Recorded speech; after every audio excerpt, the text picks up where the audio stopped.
Assalamualaikum warahmatullahi wabarakatuh. Halo anak-anak semua. Hari ini kita akan belajar tema 3, subtema 1, pembelajaran ke-1. Sudah siap untuk belajar hari ini? Kalau sudah siap, mari kita mulai belajar dulu ya. Perhatikan gambar yang ada di hadapan kalian. Gambar apa itu? Ya, itu adalah gambar buah-buahan dan sayur-sayuran. Apakah kamu selalu makan makanan seperti pada gambar ini? Wah, kalau iya, bagus sekali dan teruskan kebiasaanmu dalam memakan buah dan sayur. Jika belum mulai makan buah dan sayur, ayo belajar makan buah dan sayur karena bagus untuk kesehatan kita. Makanan yang sehat dan bergizi dapat menjaga kesehatan organ pencernaan.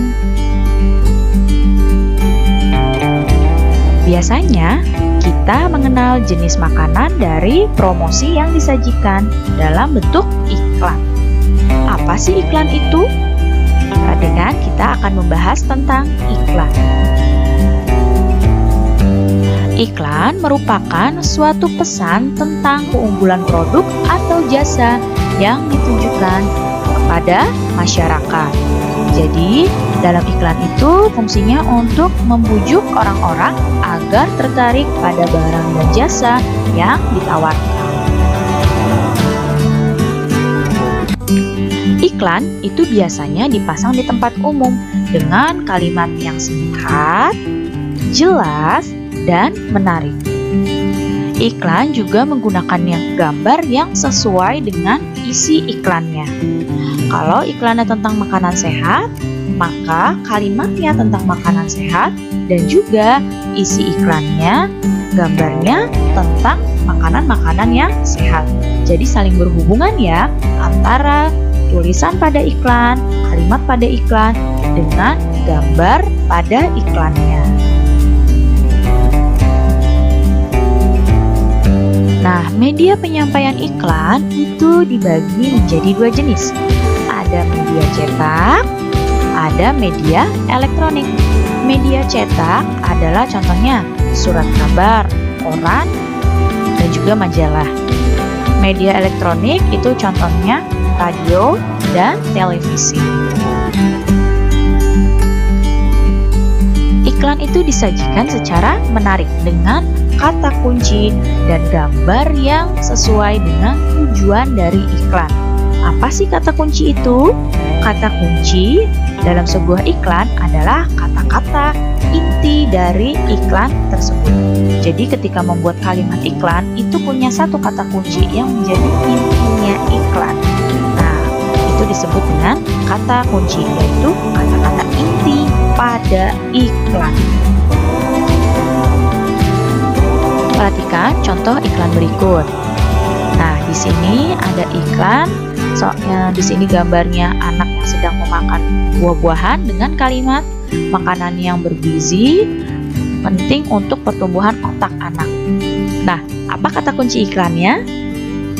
Kata kuncinya adalah tentang pertumbuhan otak anak.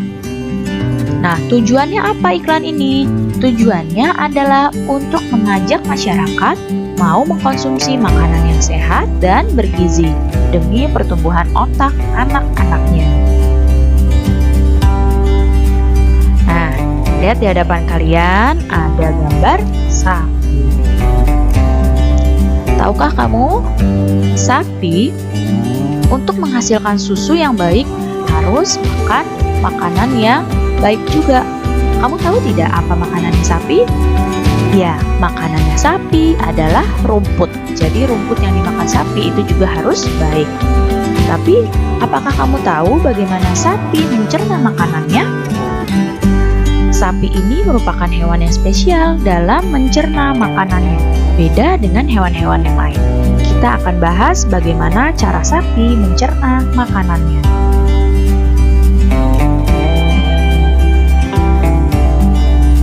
Kita akan membahas tentang hewan ruminansia. Apa itu hewan ruminansia? Hewan ruminansia adalah kelompok hewan mamalia yang biasa memakan makanannya 2 kali dan dikenal dengan hewan memamah biak. Pada hewan ruminansia terdapat 4 bagian lambung dengan fungsi yang spesifik. Apa saja hewan ruminansia itu? Ada sapi, kerbau, rusa, domba, kambing, dan kijang. Jadi, sapi, kerbau, rusa, domba, kambing, dan kijang itu termasuk hewan ruminansia. Jadi, hewan ruminansia ini memiliki cara makan yang berbeda, cara pengolahan makanan yang berbeda dengan hewan mamalia lain. Ya, karena punya 4 bagian lambung dengan fungsi yang spesifik. Kalau hewan-hewan lain yang mamalia itu hanya punya 1 bagian lambung. Apa saja bagian lambung pada sapi? Nah, ini adalah gambar sapi dengan organ pencernaan. Perhatikan baik-baik. Pertama, sapi makan masuk melalui mulut. Di mulut sapi ini terdapat gigi, lidah, dan saliva atau ludah. Kemudian, rumput yang dimakan oleh sapi ini jalan masuk ke esofagus atau yang sering kita ketahui kerongkongan ya. Esofagus ini adalah saluran penghubung antara rongga mulut dan lambung. Jadi ini tadi mulutnya, kemudian ini esofagus. Setelah itu makanan masuk ke rumen. Mana rumen? Yang ini rumen. Ya, perhatikan panahnya, ini adalah rumen. Apa sih rumen? Rumen itu tempat terjadinya pencernaan dengan bantuan mikroba atau bakteri. Di sini, makanan yang dicerna itu jadi bubur. Nah, ketika sapi beristirahat, makanan yang tadi sudah dicerna akan balik lagi ke mulut untuk dikunyah kembali. Ini yang disebut dengan memamah biak. Jadi ketika sapi makan rumput, masuk ke rumen. Nah, di rumen ini setelah dicerna balik lagi ke mulut, kemudian dikunyah lagi sama sapi. Ya. Kemudian retikulum. Nah, ini adalah retikulum ya, yang sini. Di retikulum itu makanan mengalami proses fermentasi dengan bantuan bakteri, anaerob dan protozoa. Di sini juga terjadi penyaringan benda-benda asing yang masuk bersama makanan agar tidak masuk ke omasum. Yang mana omasum? Omasum yang ini ya, ini adalah omasum. Di omasum ini makanan dicerna dengan bantuan enzim-enzim pencernaan. Kemudian setelah omasum ini ada abomasum. Yang mana? Nah, yang ini adalah abomasum. Abomasum inilah yang disebut dengan perut sebenarnya pada sapi. Jadi di abomasum ini baru makanan benar-benar dicerna dengan bantuan enzim-enzim pencernaan.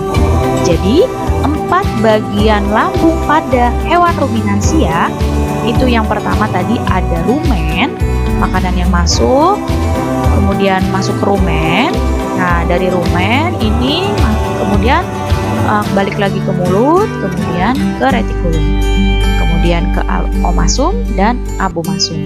Jadi ini adalah 4 bagian lambung: rumen, retikulum, omasum, abomasum. Ya, ini yang membedakan hewan ruminansia dengan hewan mamalia lain. Nah, setelah dari abomasum, makanan masuk ke usus. Nah, usus sapi itu panjangnya bisa mencapai 40 meter pada sapi dewasa ya. Dan di dalam usus juga terjadi penyerapan makanan dan juga fermentasi. Nah, setelah makanan diserap, sisa-sisanya fesesnya keluar melalui anus. Nah, jadi ini adalah bagian-bagian pada pencernaan hewan ruminansia. Nah, ini adalah alur pencernaan pada hewan ruminansia. Perhatikan. Pertama, makanan masuk melalui mulut, kemudian ke esofagus, dari esofagus ke rumen atau disebut dengan perut besar, masuk ke rumen, dari rumen balik lagi ke mulut untuk dikunyah lagi oleh hewan ruminansianya. Contohnya oleh sapi, balik lagi ke mulut, dikunyah oleh sapi ketika sedang beristirahat atau kita sebut dengan memamah biak.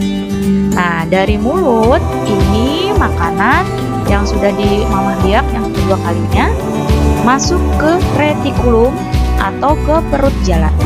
Dari retikulum masuk ke omasum, dari omasum lanjut ke abomasum, dari abomasum ke usus, dan setelah dari usus sisa-sisa makanannya akan dikeluarkan melalui anus.